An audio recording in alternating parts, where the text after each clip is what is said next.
Olá, eu sou o professor Sandro e professor de arte e nós vamos trabalhar hoje com fotografia. Essa é a primeira aula de uma série e nós vamos começar a entender algumas técnicas e algumas formas de trabalhos artísticos com planos fotográficos. Nesse momento, nós faremos algumas introduções acerca de técnicas fotográficas, elementos essenciais para a fotografia e planos fotográficos para que você possa desenvolver seu trabalho. Essa é a nossa primeira de 3 aulas e eu espero que você consiga entender bem esses conceitos para que você possa fazer um excelente trabalho de arte. Então, a primeira coisa que a gente pensa quando vai fazer a fotografia é que direciona-se a câmera para um lugar e depois que nós direcionamos, nós fazemos a fotografia. Porém, uma fotografia artística ou uma fotografia com maior qualidade, ela precisa de uma preparação. Assim como nós preparamos uma mesa de jantar, preparamos a cama, organizamos a casa, é importante organizar a fotografia.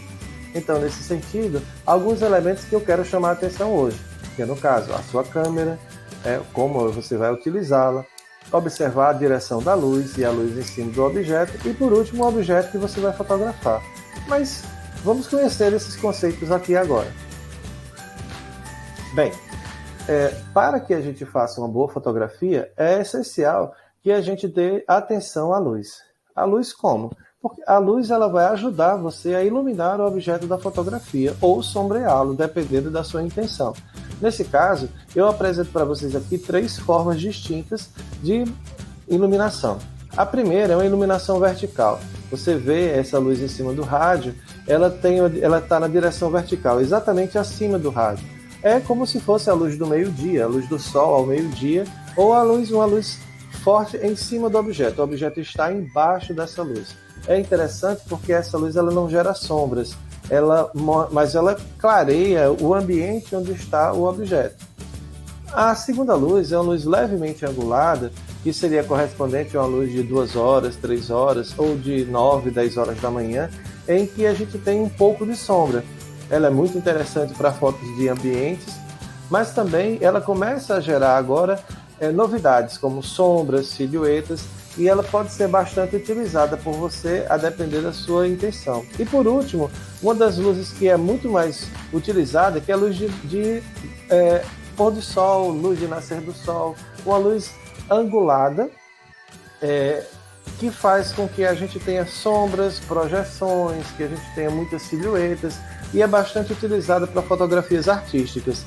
Então, nesse momento, essas 3 formas de luz, elas devem merecer um pouco da sua atenção. E essas luzes, elas vão iluminar os objetos. No fim das contas, o que é que são os objetos?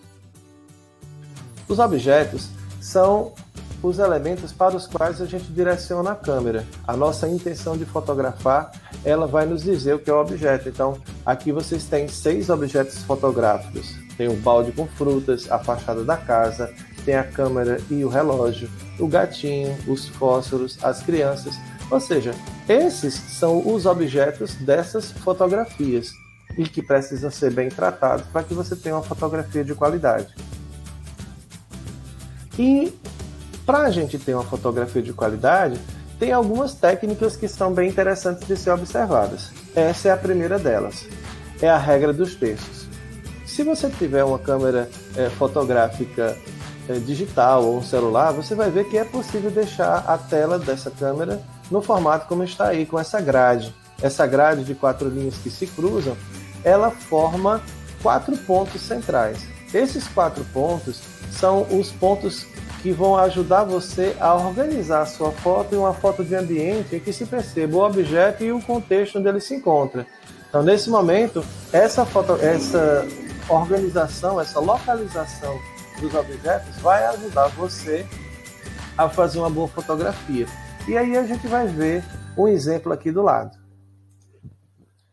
Nessa fotografia, vocês observam que o fotógrafo organizou de maneira que a imagem, aliás, a árvore fica localizada levemente deslocada para a direita, mas em cima de um dos cruzamentos dessas linhas. E se você prestar bastante atenção, você vai ver que a árvore ela é o objeto central da fotografia, porém ela foi colocada dentro de um contexto, né, de uma lagoa, de uma luz em cima dessa lagoa, de um céu de pôr de sol. Então, a gente observa aí todos os elementos que eu tinha acabado de falar. O ângulo da luz, a busca de uma sombra e de uma silhueta, numa fotografia em que ele entregou a regra dos terços. Uma dica interessante é que essa regra é bastante tem um resultado melhor quando os objetos estão um pouquinho mais afastados. E aqui nós temos, nos exemplos que nós mostramos, 3 em que a regra dos terços foi aplicada.